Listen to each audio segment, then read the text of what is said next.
Assalamualaikum warahmatullahi wabarakatuh. Waalaikumsalam warahmatullahi wabarakatuh. Bismillahirrahmanirrahim.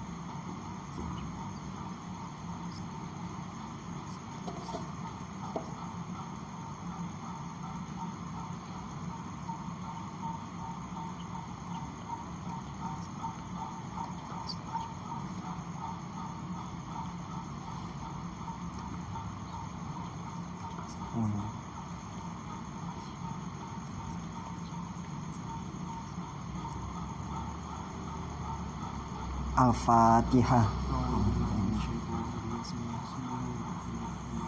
Alhamdulillahirabbil alamin arrahmanirrahim maliki yaumiddin iyyaka na'budu wa iyyaka nasta'in ihdinas siratal mustaqim siratal ladzina an'amta 'alaihim ghairil maghdubi 'alaihim waladdallin.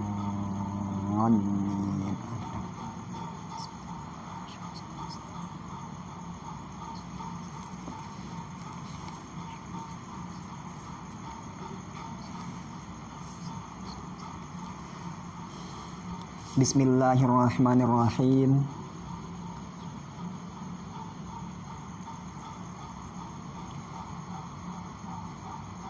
Wal asru, dan adapun waktu asar, wa waktuha, dan wal asru, dan yaitu yang kedua yaitu waktu asar.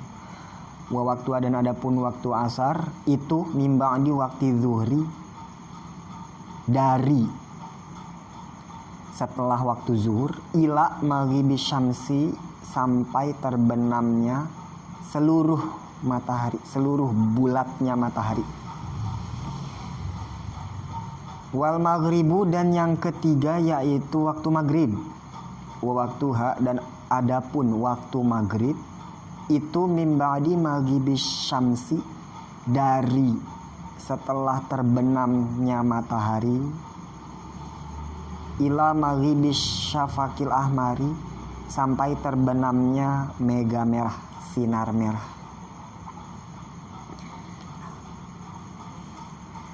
Bismillahirrahmanirrahim. Kemarin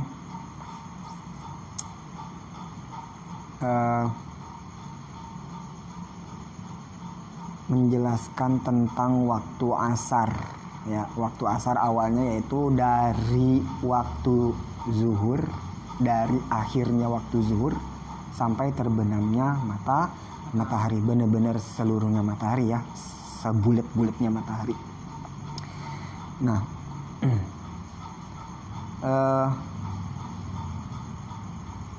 kemarin juga udah dijelasin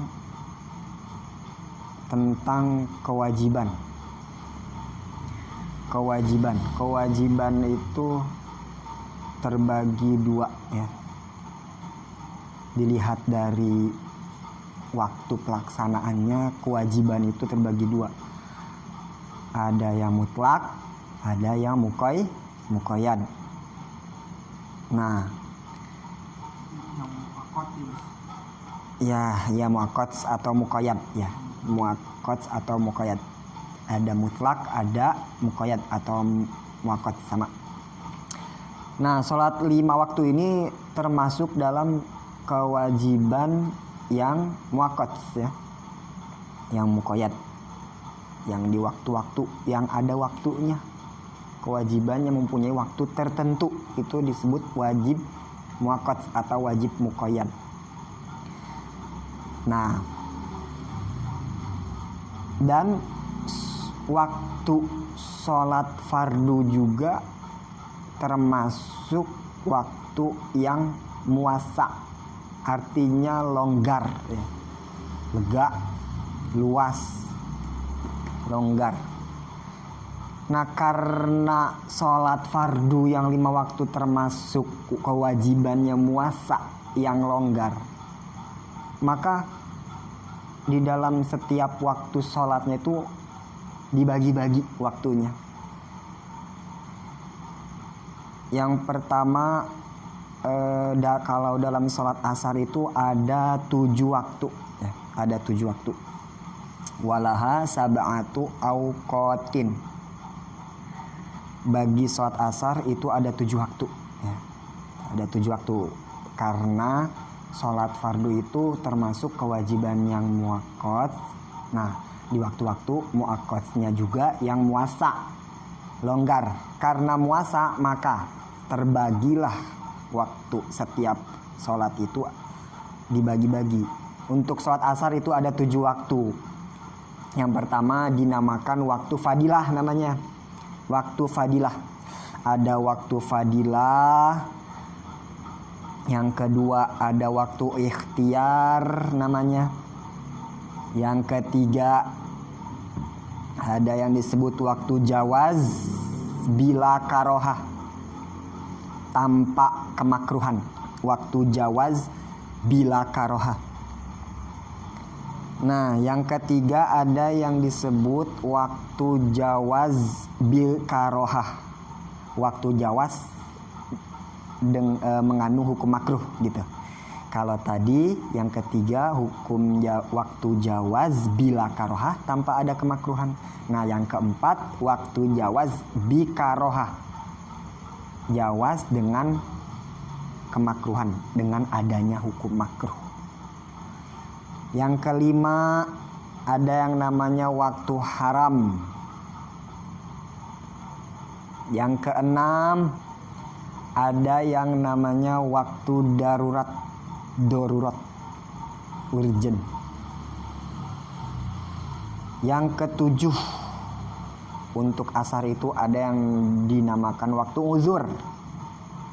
Nah, ini pembagian waktu-waktu tiap-tiap sholat. Nah, terutama sekarang lagi menjelaskan tentang waktu asar. Jadi waktu asar dari akhir waktu zuhur, misalkan asar jam 3:30. Nah, waktu zuhur akhirnya jam 3:30. Nah, berarti waktu itu juga menandakan awal waktu sholat asar. Sampai kapan? Sampai benar-benar matahari, seluruh bulatnya matahari tenggelam. Itu waktu asar. Nah, karena waktu asar termasuk waktu yang muasa, lega, longgar, maka di sini ada klasifikasi waktu, ada pembagian waktu. Ya, yang pertama namanya kalau di waktu asar waktu fadilah. Waktu fadilah itu waktu yang apabila sholat dikerjakan pada waktu ini maka mendapatkan pahala yang lebih. Ya, waktu fadilah itu waktu yang apabila sholat dikerjakan pada waktu ini, waktu fadilah ini nih, maka akan mendapatkan pahala yang lebih dari pada waktu-waktu setelahnya. Ya, waktu-waktu setelahnya.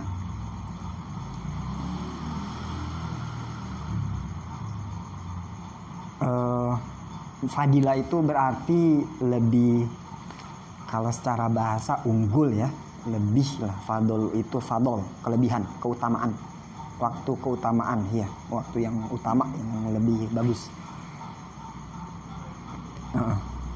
Nah, berarti kalau disebut waktu fadilah lebih bagus daripada waktu-waktu setelahnya gitu. Berarti kalau kita ngerjain sholat setelah sholat ngerjain sholat asar misalkan di waktu setelah waktu fadilah, walaupun misalkan berjamaahnya banyak gitu ya, atau kehusuannya lebih, berarti tidak melebihi pahala orang yang ngerjain sholatnya di waktu fadilah. Karena ini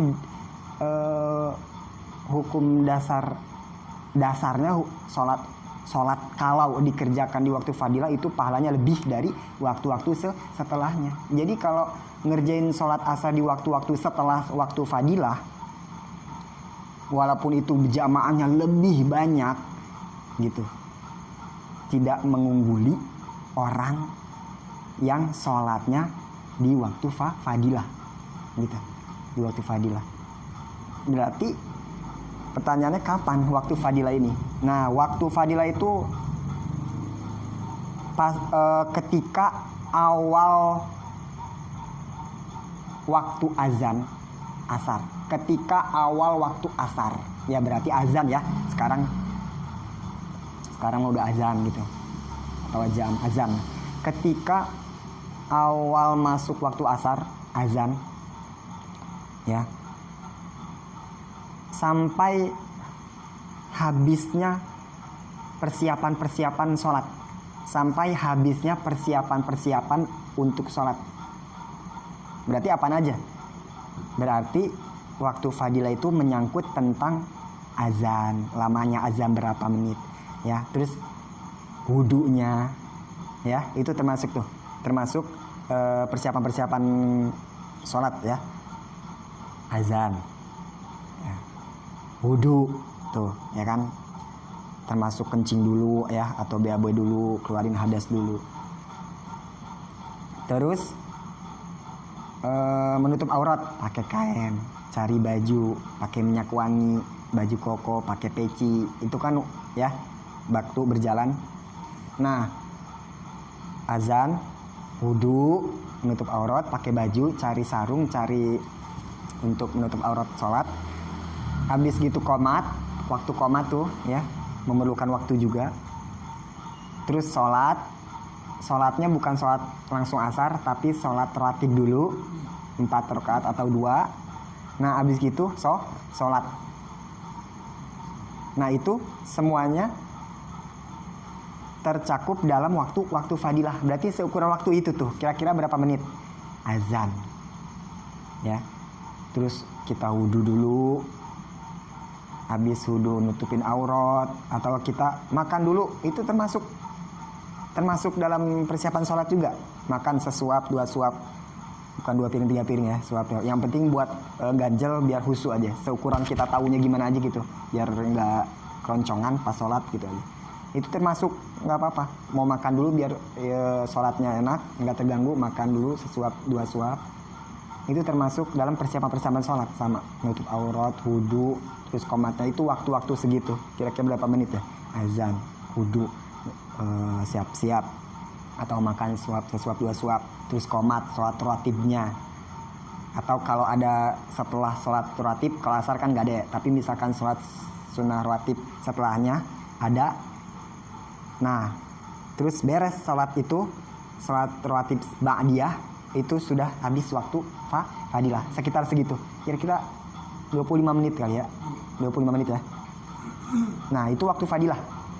Pokoknya waktu fadilah patokannya mungkin susah kali ya untuk jam. Pokoknya seukuran orang azan, terus wudu, terus pakai pakaian buat sholat, untuk aurat, untuk persiapan sholat, termasuk sholat rawatibnya, termasuk kita makan dulu sesuap 2 suapnya, dan sampai ke waktu asar. Selesai waktu asar, wirid, nah itu udah habis waktu fadilah segitu.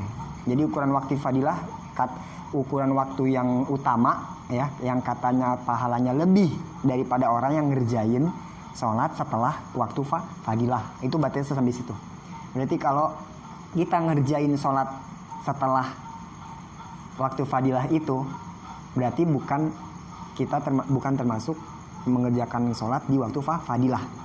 Ya, itu berarti setelah waktu fadilah nanti yang kedua. Nah, itu waktu fadilah utama. Malah kalau kita nungguin berjamaah, ya, jamaahnya dikit, ya, jamaahnya dikit, mau nungguin ntar aja. Misalkan asar jam 3:30, ya, kita mau nungguin nanti jamanya dikit nih, baru segini, mau nungguin nanti sampai jam 4 kira-kira, nunggu itu jam 4. Nah, itu lebih bagus dia langsung mengerjakan sholat di waktu fadilah, waktu itu, walaupun berjamahnya sedikit. Jadi kesimpulannya, sholat berjamaah walaupun sedikit di waktu fadilah sholat yang dikerjakan di waktu fadilah walaupun berjamaahnya sedikit itu lebih bagus, lebih baik, lebih afdol, lebih fadilah daripada sholat setelah waktu fadilah walaupun berjamaahnya banyak, walaupun jamaahnya banyak, lebih utama. Saking utama-utamanya waktu fadilah, pahalanya lebih besar. Walaupun nanti ada di waktu setelah fadilah, kira-kira jam 4 atau jam setengah 5, jam 4 lewat seperempat, itu banyak jamaahnya itu. Tetap lebih bagus dia berjamaah di waktu fadilah walaupun sedikit, 3 orang 4 orang gitu. 3 orang 4 orang. Itu lebih bagus. Itu waktu fadilah. Waktu fadilah. Nah, yang kedua waktu ikhtiar namanya. Waktu ikhtiar. Berarti kesimpulannya waktu ikhtiar itu adalah waktu yang berawal dari habisnya waktu fadilah. Waktu ikhtiar itu berawal dari setelah habisnya waktu fadilah. Berarti setelah bener-bener orang itu udah beres gitu, udah beres sholat asar, udah azannya udah kelewat, qomatnya udah kelewat, udah jamanya udah, wiridnya udah. Nah itu berarti setelah itu, apabila ada orang yang ngerjain sholat setelah itu, berarti orang itu mengerjakan sholat asar di waktu ikhtiar. Apa maksudnya waktu ikhtiar? Kalau tadi kapan waktu ikhtiar ya? Nah apa itu waktu ikhtiar? Waktu ikhtiar itu waktu yang dipilih, waktu yang dipilih. Ikhtiar itu artinya dipilih ya, ikhtiar pilihan. Waktu yang dipilih untuk seseorang melaksanakan sholat. Maksudnya apa? Misalkan tadi kita udah hitung jarak waktu fadilah mungkin 25 menit atau 30 menit ya. Misalkan asar misalkan jam misalkan asar setengah 4. Nah tadi kita udah hitung waktu fadilah mungkin jam 4 lewat seperempat ya. Itu udah masih fadilah ya, jam 4 loh, atau jam 4 lewat seperempat. Nah setelah jam 4 lewat seperempat itu waktu ikhtiar, berarti jam setengah 5 kurang ya, jam 4 lewat lah. Nah itu waktu ikhtiar. Nah jam 4 lewat itu, jam 4 lewat 10 atau jam 4 lewat seperempat misalkan. Nah kita mengerjakan sholat berarti di waktu ikhtiar. Apa itu waktu ikhtiar tadi? Waktu yang dipilih untuk kita melaksanakan sholat asar. Maksudnya apa dipilih? Maksudnya lebih bagus gitu. Misalkan lebih better nih buat kita, lebih bagus lakuin itu. Jadi misalkan kita jam 4 lewat 10 kebetulan lihat jam, atau kebetulan lagi lenggang gitu ya, lagi lenggang waktu nih, lagi sibuk tadi asar, oh nggak bisa nih ya, lagi ada kesibukan pas azan, nggak bisa nih kayaknya. Nah kebetulan kita lagi ngaso atau lagi ngeliat jam, kebetulan jam 4 lewat 10 atau jam 4 lewat seperempat kita lihat jam. Nah itu berarti itu waktu ikhtiar. Nah berarti gimana? Waktu ikhtiar apa? Waktu yang dipilih untuk seseorang lebih baik mengerjakan sholat. Nah itu waktu ikhtiar. Waktu ikhtiar gitu. Waktu ikhtiar dipilih untuk sholat aja sekarang hari itu juga gitu. Misalkan tadi sholat fadilah nggak bisa karena sibuk. Nah kebetulan lagi lenggang jam 4. Nah itu waktu ikhtiar. Maksudnya waktu untuk dipilih hari itu juga. Lebih bagus tuh sekarang nih gitu. Lebih dipilih gitu. Karena kan setelah waktu ikhtiar ada waktu-waktu yang lain kan setelahnya, bisa jam 5, bisa jam setengah 5. Nah tapi kita dianjurin, dipilihin untuk hari itu juga mengerjakan sholat di waktu ikhtiar. Disebutlah waktu ikhtiar karena waktu ikhtiar adalah waktu yang dipilih untuk kita melakukan sholat waktu itu juga. Lah kenapa emang itu waktu sholat ya? Kan waktu sholat itu muasa tadi juga ya, lega, longgar ya, kita boleh aja setelah waktu ikhtiar atau sebelum waktu ikhtiar, waktu fadilah boleh aja. Tapi di dalam waktu itu kita kan punya pilihan nih. Oh kita boleh entarin nih ya jam setengah 5 atau jam 5, atau kita boleh awalin tadi benar-benar berjamaah tadi. Nah kita diberi pilihan, tapi dalam kondisi waktu ikhtiar kita dipilih untuk lebih bagus, ya udah sekarang juga gitu. Tadi jam 4 lewat seperempat gitu. Kapan waktu ikhtiar? Waktu ikhtiar dimulai setelah habisnya waktu fadilah. Pokoknya ya mungkin habis, orang-orang udah habis sholat asar lah ya.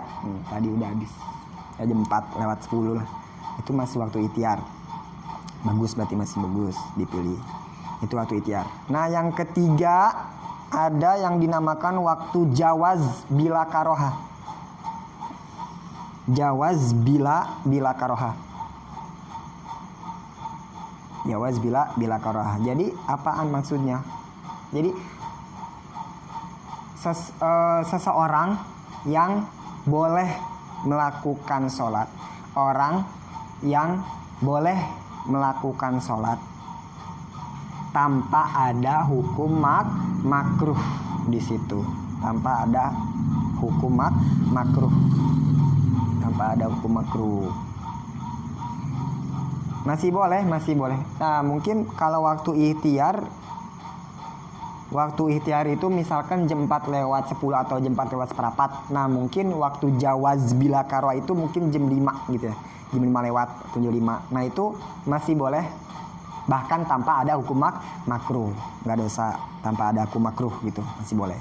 Sampai kapan nih waktu jawaz bila karoha? Waktu seseorang masih boleh melaksanakan sholat bahkan tanpa ada kemakruhan, sampai kapan? Hukum jawaznya, hukum masih bolehnya ngelakuin sholat nih tanpa ada makruh. Ilal isfirori, sampai ada semu kekuningan gitu ya. Awan tuh semu kekuningan ya. Kita suka lihat sore-sore tuh udah nggak mentereng matahari, udah ngerejep kuning gitu ya. Ya mungkin kita sebut kayak senja gitu. Kuning, udah kayak isfiror, kuning. Nah, itu masih boleh ngelakuin sholat asar bahkan tanpa ada makruh. Sampai kapan nih harus tahu hukum jawaznya, bahkan tanpa ada kemakruhan. Ilal isfirori, sampai ada kuning-kuning. Mungkin jam berapa ya? Sampai ada kuning, mungkin jam 5:30 ya. 5:30 lewat 10. Pokoknya sampai ada kekuning-kuningan ya, kita tahu sendiri sampai ada kekuning-kuningan. Itu batasnya situ. Masih boleh kita ngelakuin bahkan tanpa ada hukum makruh ya. Soalnya kalau sholat ada hukum makruh, baik itu dalam pelaksanaan sholat atau waktunya, itu mengurangi nilai sholat kita ya. Walaupun kita sholat bagus, khusyuk, tapi kita ngerjain sholatnya di waktu ini, di waktu yang makruh misalkan.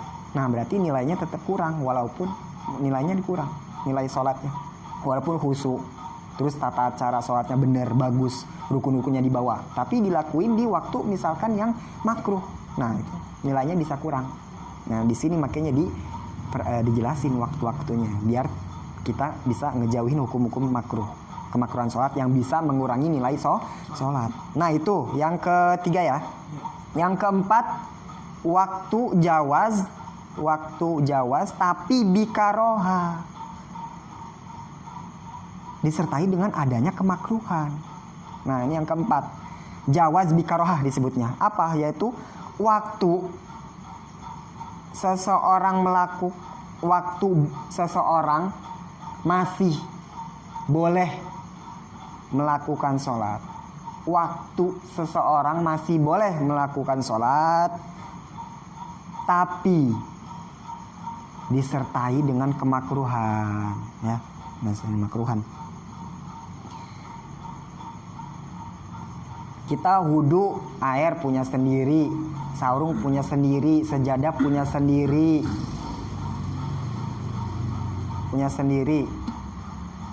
Tapi kalau kita ngerjain sholat di waktu yang makruh kayak jawaz bikaroha ini, ya sama aja, nilai-nilai sholatnya kurang. Karena posisi ngelakuin waktunya ada di jawaz bikaroha tanpa ada kemakruhan. Makruh itu apa ya, secara bahasanya itu celak ya, dibenci. Jadi masih boleh tapi dicela gitu, dibenci. Masih boleh ngelakuin sholat tapi waktu-waktu yang rawan, soalnya dibenci nih. Waktu ngelakuin sholat yang masih boleh tapi ada celaan. Kapan waktu jawaz bikaroha ini? Nah, ini harus diperhatiin kapan. Yaitu waktu dimana seseorang ya, waktu dimana seseorang hanya bisa melakukan sholat, hanya bisa melakukan sholat tersebut, sholat asar aja.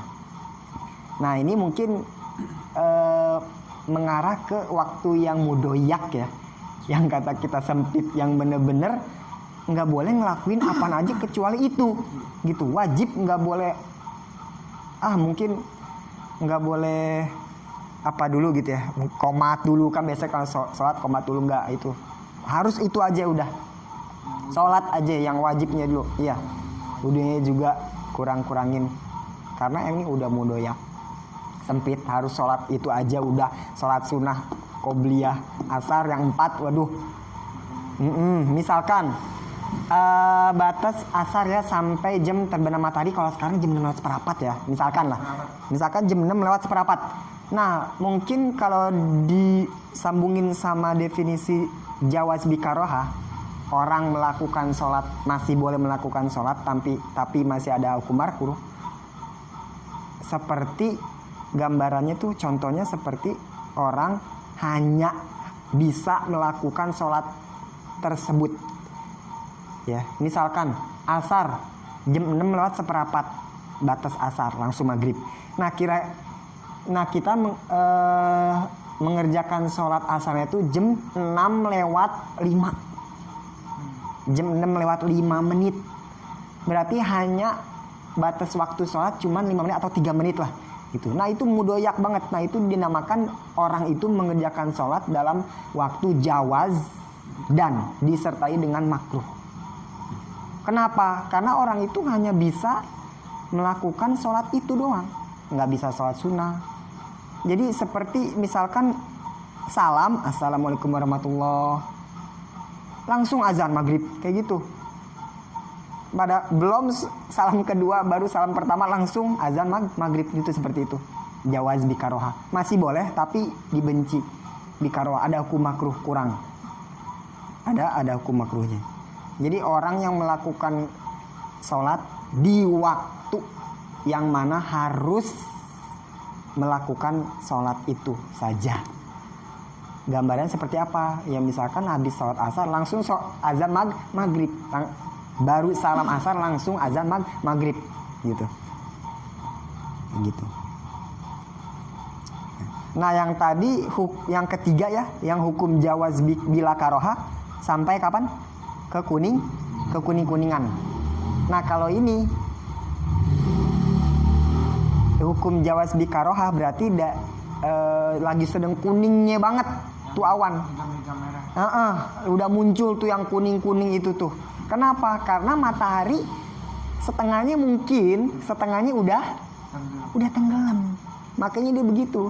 Kalau dia masih terang, kalau dia belum tenggelam pasti terang banget kan. Tapi karena dia mungkin palanya matahari yang bawah udah tenggelam dikit. Kalau matahari udah tenggelam baru setengah, udah masuk maghrib belum. Sesuai definisi kemarin, ila maghibi syamsi, sampai benar-benar tenggelam bulatnya, sebulat dan matahari itu udah tenggelam. Nah berarti kesini larinya. Berarti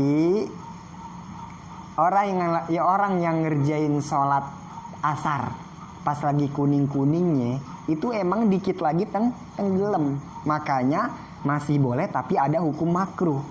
Kenapa? Karena emang itu dikit lagi tenggelam. Udah ibaratnya kalau secara tekstual, kalau secara kalimat ini ya, itu udah tenggelam matahari, cuman memang belum sepenuhnya. Masih boleh sholat asar, boleh gak? Masih boleh, itu buktinya jawaz, masih boleh. Tapi bikaroha, karena udah kuning. Kenapa kuning? Karena memang mungkin sudah tenggelam setengahnya matahari, atau palanya dikit udah hampir mau tenggelam, tapi belum masuk waktu maghrib. Tapi sudah ada kemakruhan untuk sholat asar. Udah ada di posisi makruh waktunya, disebut jawaz bikaroha itu ya. Berarti jawaz bikaroha adalah waktu yang dimana seseorang masih boleh Ya, masih boleh melaksanakan sholat asar tapi disertai hukum makruh gitu. Kapan? Kayak gimana? Yaitu orang yang hanya bisa ngelakuin waktu ngelakuin sholat asar saja. Salam sholat asar, assalamualaikum warahmatullah, langsung azan maghrib kayak gitu. Udah mudoyak banget gitu. Nah, terus selanjutnya yang kelima ya, waktu haram, hurmah. Waktu haram tuh kayak gimana kalau dalam kondisi sholat asar tuh? Waktu haram itu waktu dimana seseorang sudah tidak bisa lagi melakukan sholat seluruhnya. Waktu dimana seseorang tidak bisa melakukan seluruh sholat, itu waktu haram. Ya, mau dia udah dapat 1 rakaat, mau dia udah 2 rakaat, tapi dia belum seluruhnya ngelakuin sholat asar, itu berarti orang itu melaksanakan sholat di waktu yang haram. Bisa jadi dia sholat cuman ngegugurin sholat kewajiban doang, ya. Udah gugur wajib aja, cuman nggak dosa doang gitu ya, tapi nggak digaji gitu. Udah ngelakuin doang gitu, nggak digaji. Kenapa? Karena makruh aja dikurangin tadi. Orang yang ngelakuin sholat di waktu makruh aja udah dikurangin tuh nilainya. Belum sama khusuannya kurang, masya Allah. Udah berapa tuh? Khusunya kurangin lagi. Terus udah nggak khusu, terus ngelakuin sholatnya di situ dikurangin lagi. Apalagi dia ngelakuin sholat di waktu yang haram. Udah nggak ada, cuman ngegugurin kewajiban doang. Udah nggak dosa, udah gitu doang, nggak dosa gitu. Itu waktu haram adalah waktu yang dimana seseorang melakukan sholat di waktu yang tidak bisa mengerjakan seluruh sholat itu waktu haram. Terus selanjutnya waktu darurat urgent. Ini akhir waktu nih ya. Yaitu kayak gimana? Waktu di mana? Ini harus tahu nih, penting nih. Waktu ini. Waktu di mana seseorang hanya menemukan takbiratul ihram saja, ya. Waktu di mana seseorang hanya mendapatkan atau menemukan takbiratul ihram di waktu asar. Usolli fardul asri, ya nggak sempet dah pakai Arabnya. Menghadap kiblat, ya nggak usah menghadap kiblat dah. Aku niat sholat fardu asar, dah langsung gitu. Aku niat sholat fardu asar, dah gitu. Allahu Akbar. Azan maghrib. Allah dalam hati aku niat sholat fardu asar. Nggak pakai rokaat berapa ya, nggak pakai madhab kiblat dah langsung. Aku niat sholat fardu asar. Bar, Allahu Akbar dah. Udah dapat takbir, tapi dia ngelakuinnya berarti di waktu darurat. Nah, waktu darurat termasuk waktu haram. Ini sebenarnya waktu darurat harusnya masuknya ke waktu haram ya, tapi ini mungkin didetailin lagi. Nah, itulah waktu darurat. Tapi waktu darurat termasuk waktu haram ya, termasuk waktu haram. Kan tadi waktu haram apa? Waktu yang dimana seseorang tidak mendapatkan seluruh sholat. Ya ini termasuk berarti ya. Cuman takbiratul ihram kan termasuk waktu haram. Termasuk waktu haram. Itu darurat. Ya, untuk apa kita mengetahui ini? Untuk mengetahui bahwa ya banyak kita harus melakukan ini saja, atau kita jangan sampai di waktu itu, atau kita udah masuk ke waktu darurat, apa saja yang harus kita lakuin. Jangan yang ini dilakuin, jangan yang ini jangan, kayak gitu harus tahu. Kalau tahu waktu darurat haram berarti kita ngejauhin, ya kan? Kita harus tahu berarti ini. Harus tahu. Nah, itu waktu darurat, yaitu waktu di mana seseorang hanya mendapatkan di sholat asar tuh cuman dapat takbir asar doang. Takbiratul ihram asar doang. Gitu. Nah, itu waktu darurat. Nah, yang terakhir, yang ketujuh, waktu uzur. Uzur. Apaan tuh waktu uzur? Yaitu waktu ya di mana seseorang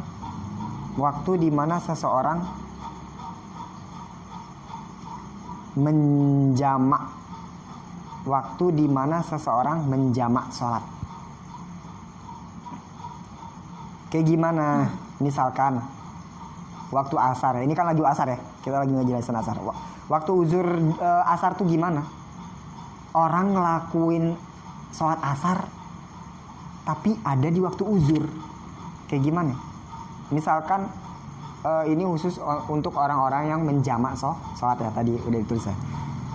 Yaitu orang yang melakukan sholat asar di waktu zuhur. Contohnya, orang yang menjamak asar, lebih tepatnya menjamak takdim asar ke waktu zuhur. Ya, gambarannya nih, situasinya kayak gimana? Waktu uzur tuh kayak gimana? Orang ngelakuin waktu asar di waktu uzur tuh situasinya seperti orang yang menjamak takdim asar ke waktu zuhur. Coba. Waktu asar tuh apa? Waktu asar adalah setelah habis waktu zuhur. Lah kok dilakuin waktu asar emang boleh? Belum masuk waktu. Kan belum masuk waktu. Haram dong. Nah, harus tahu makanya. Ada yang dinamain waktu uzur. Uzurnya apa? Perjalanan. Perjalanannya juga harus masafatul qasri ya. Harus ada perjalanan jauh juga gitu. Wah, ini di luar rumus. Waktu kita udah tahu bahwa waktu asar adalah dimulai dari mimba di waktu zuhri. Setelah habis kita harus tungguin dulu waktu zuhur baru sholat asar. Tapi kenapa kok bisa orang ngelakuin asar di sholat zuhur? Bisa, bisa kok, bisa aja. Tapi itu dinamain waktu uzur. Hanya orang-orang yang dapatin uzur dulu gitu baru bisa ngelakuin asar di sholat zuhur gitu. Bisa emang ngelakuin asar di zuhur? Bisa. Disebutlah sholat asar di waktu uzur, ya, waktu uzur itu ya, sholat orang yang jamak ya, waktu uzur tuh. Nah, dari sekian pembagian waktu ya, pembagian waktu tadi, karena waktu sholat fardu ada itu muasa ya, longgar, maka dibagilah waktu-waktu itu. Ada 7 ya, waktu fadilah, waktu haram, waktu darurat, dan waktu-waktu yang lainnya. Nah, dari sekian waktu-waktu itu ada waktu fadilah, waktu ikhtiar, dan waktu jawaz bila karoha. Itu yang 3 itu termasuk waktu awal, termasuk orang-orang yang sholat di awal waktu ya. Jadi waktu yang orang-orang yang disebut sholat awal waktu itu bukan cuman fadilah doang, tapi sholat waktu fadilah, waktu ikhtiar, sampai waktu jawaz bila karoha, mungkin sampai jam 5 lah ya, sampai jam 5 kurang seperempat lah, itu termasuk awal waktu ya, menurut sebagian para ulama, tapi sebagiannya enggak ya. Nah, itu termasuk awal waktu, walaupun kita nggak bisa nih ngelakuin awal waktu jam 4 karena ada kesibukan, jam setengah 4 baru ngelakuin jam 4:10, insya Allah masih termasuk orang yang ngelakuin sholat di awal waktu fadilah, waktu ikhtiar, dan waktu jawaz. Itu masih ya bila karoha, masih termasuk orang yang melakukan sholat di awal waktu katanya itu, insya Allah ya. Nah, harus tahu karena dari pengetahuan kayak gini kita bisa ambil tindakan ya, oh ternyata nggak serumit itu untuk ngelakuin sholat ya, nggak harus maksain banget, misalkan waktu fadilah nggak bisa, nggak apa-apa, waktu yang lain masih di awal waktu ya, selagi kita uzurnya belum banget ya halangannya, selagi kalau emang bisa diawalin, tapi kalau enggak masih bisa ada ikhtiar ya. Nah terus kita tahu waktu darurat, waktu haram, berarti kita bisa ngejauhin, ini waktu haram nih harus di awal-awal waktu gitu, bisa-bisa gue nggak dapat apa-apaan walaupun wusu, walaupun bener sholatnya, tapi waktunya di makruh, nilainya kurang, apalagi cuman takbiratul ihram nggak dapat apa-apaan, cuman menggugurkan kewajiban, cuman nggak dosa, udah gitu doang, tapi nggak dapat apa-apaan, nggak dapat, udah nggak ada apaan, udah gerak-gerik aja, udah gitu, olahraga, formalitas, udah sholat zuhur, kayak ya udah kayak kita ngumpulin data nilai ke guru nih, kumpulnya udah checklist, udah gitu doang ya, capek aja udah itu waktu-waktu ya. Nah itu bagus tuh, udah tahu. Nah karena kita karena sholat fardu itu muasa ya, longgar ya, bisa kapan aja. Nah berarti kita dijauhin nih sama prasangka buruk, kalau ngeliat orang nih kok enggak sholat, udah azan masih aja begini ya, karena kita udah tahu sholat fardu itu muasa ya, jadi sholat fardu itu kewajibannya muasa longgar, jadi kita nggak bisa menduga orang kok udah azan bukannya sholat ya kan, kita udah tahu bahwa ini muasa ya, karena muasa dibagi-bagi lah, ada waktu ikhtiar, walaupun waktu fadilah orang itu nggak dapat, tapi masih ada waktu ikhtiar gitu, masih ada waktu-waktu yang lain, masih ada awal waktu yang lain gitu, dari waktu-waktu yang kita tahu tuh ya kan, gitu banyak. Nah karena kita tahu bahwa sholat fardu itu waktu yang muasa, berarti kan kita boleh mengakhirkan ya, boleh mengakhirkan. Seperti yang ditertera di sini kalau di Fathul Muin, wa'lam, ketahuilah annas sholata, sesungguhnya sholat, tajibu itu wajib di awal waktu itu wajib, sholat di awal waktu wajib, wujuban, ada lagi secara wajibnya muasa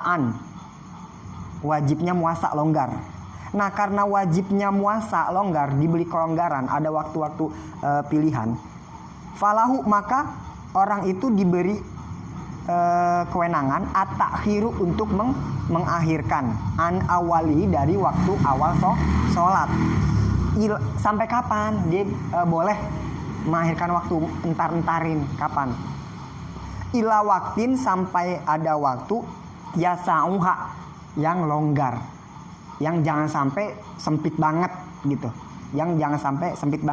karena waktu sholat itu wajib tapi wajibnya muasa, maka kita boleh mengakhirkan sholat, tapi sampai kapan? Hati-hati, jangan sampai ini muasa nih, berarti gue boleh mau akhirin karena wajibnya gue masih muasa, sholat muasa nih, kewajiban muasa kan, berarti boleh mengakhirkan, tapi hati-hati, mengakhirkannya sampai kapan? Ila waktin yasawa, sampai waktu yang masih longgar juga. Itu syarat yang pertama.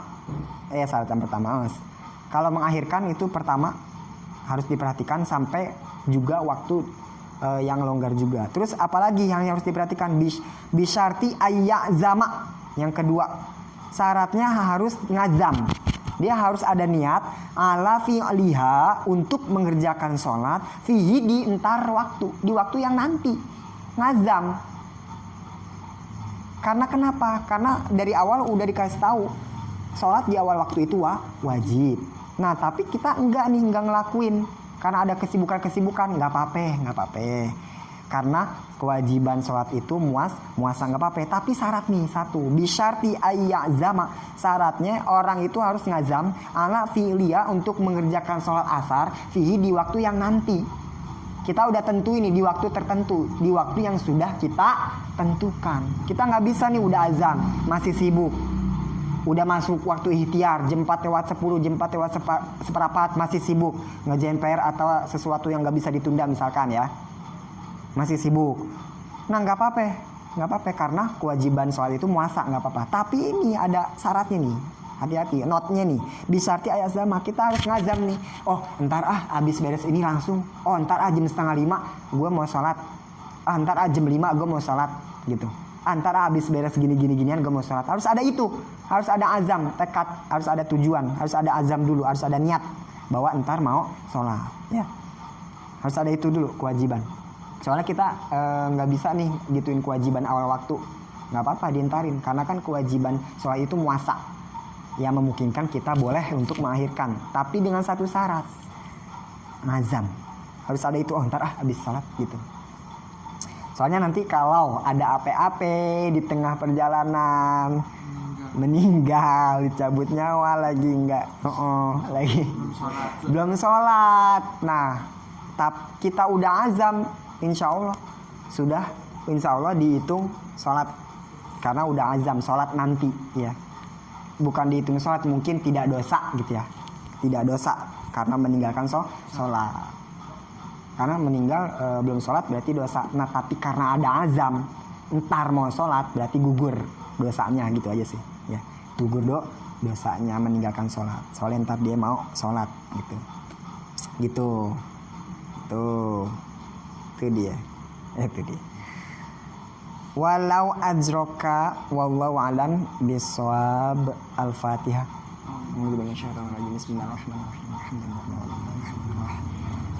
Iyyaka na'budu wa iyyaka nasta'in ihdinas siratal mustaqim siratal ladzina an'amta 'alaihim ghairil maghdubi 'alaihim waladdallin.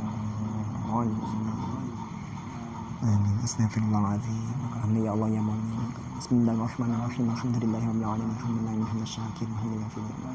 Ya Rabbana lakal syukur kama yanbaghi jalali wajhika. Allahumma shalli ala sayyidina Muhammad wa ala ali sayyidina Muhammad. Rabbi fa'na bima 'alamna. Rabbi fakina wa faqi 'alamna wa qarbatil lana fi dinina. Tawassalna bi ta'allumi, tawassalna bi ta'limi. Allahumma salli fi dinina sanawat. Wassalamualaikum warahmatullahi wabarakatuh. Subhana rabbika rabbil izzati amma yasifun wa salamun alal mursalin walhamdulillahi rabbil alamin.